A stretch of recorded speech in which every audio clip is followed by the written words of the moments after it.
And we're going to invite Steve Ellam up, and we're going to hear some of his stories.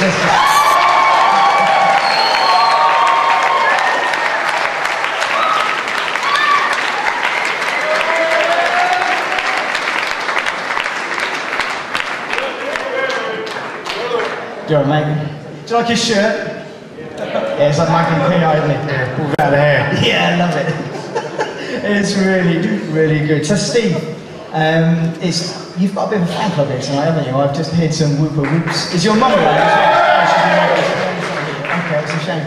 But there's a whole load of people scattered throughout the building, so you may have heard this, but in a slightly different format. So I can see some cameras already going on. So it's going to be really, really good fun. Now, Steve, I've read your story, we've had some conversations, and it's a real mix of highs and lows and excitement and sorrow and transformation.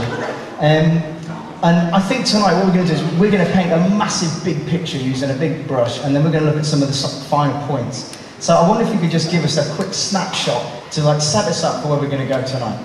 Rightio. When I was younger, I was given Gideon's Bible. And I remember reading it, and it said, talking about the end days, it said, in the end days, it said, the love of most will grow cold. And I remember thinking to myself, that will never happen to me because I've got too much love in my heart. Things happen in life. I used to get emotionally bullied when I was younger. And I got to a certain point and I thought, I've had enough of this. So I started to fight back. And it reached a stage where it culminated, from the age of 13, I was fighting once or twice a week. And I used to box as an amateur boxer, so I boxed for 11 years, so I knew how to fight. Yeah, not broken. Yeah, so I got to a stage where literally fighting once or twice a week, and then it culminated, I had a fight with these two brothers. I broke one of their jaws, and I bit the other one's nose off. And then I decided that that wasn't enough, so I had a crossbow, and I was going to go up to the Ronnie Crow's hunting and fishing shop to get my sights lined up on my crossbow, and I thought, I'll go outside this nightclub called Tico's, and I thought, I'll wait till he comes out and I'll shoot him through the heart. I thought, I'll do 15, 20 years. Straight away, I was walking on the Army-Navy underpass, and I had a vision of me as a young child reading the Bible, the Gideon's Bible, and it said, and I was reading, in the end days, love most will grow cold, and I saw myself saying, that will never happen to me because I've got too much love in my heart. And straight away, I now noticed God spoke to me and said, your love's gone cold. And I burst into tears. Went about my business, that was on a Thursday, and then went to Tico's on this Saturday night. Didn't kill this guy, got absolutely drunk, and started talking to the bouncer about God. And he invited me to church, and I gave my heart to the Lord and got saved. Yeah, I know the bouncer's here tonight.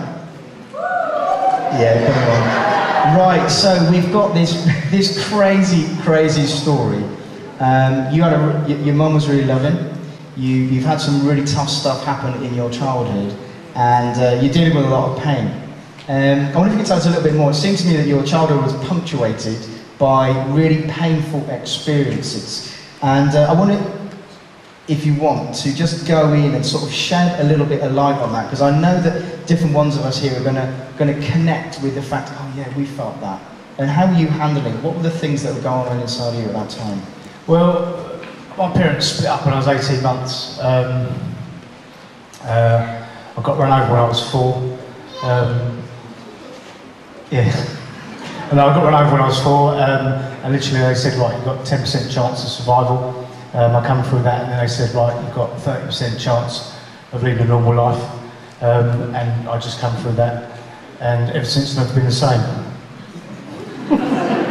Yeah, you're really normal, Steve. Yeah. Yeah, so literally I grew up in a single parent family.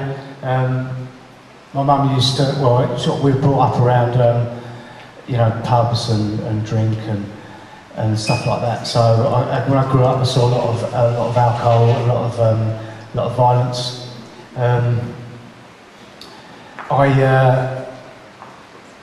when I was younger, I mean, no child should go through anything like anything sexual pointed, you know, directed to a child. All right, is completely out of order. But you know, it happens in life. And unfortunately, it happened to me a couple of times. So that was, I mean, that's harder to deal with later on in life, rather than at the time, because you don't know, you know, what it is, because you know you're just too young to understand. The other big major thing that I had happen in my life is I had a couple of hernias when I was younger, and it resulted in me having a testicle removed. And basically I had 3 big secrets, and I told like one of my mates, and he told everyone. And that was the start for me of the emotional bullying. And I took it for, it happened when I was 9, and around age 11 I said, this hurts, but you know, at a young age I felt almost as if God said to me, look, don't worry, it's all in my plan. So I continued to take it for a couple of years, and then at the age of 13 I said, right, that's it, I've had enough. And I had a fight with one of the toughest guys in school.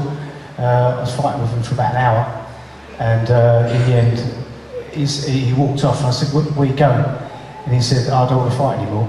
And I said, we've only just begun, mate. And he, you know, it just carried on from there. And then we moved from a place called Hayville, and we moved to Chelmsford. And I went to a place called Rainsford School. There's a few Rainsfordites over there. So my first day, I went to boxing club first. I think it was a Monday night, and then the next day I went to school and met Craig in class, and he said, "Well, you were at boxing last night," and we've been friends ever since. But yeah, first day I had a fight at school, and literally that continued on for the next 7 years.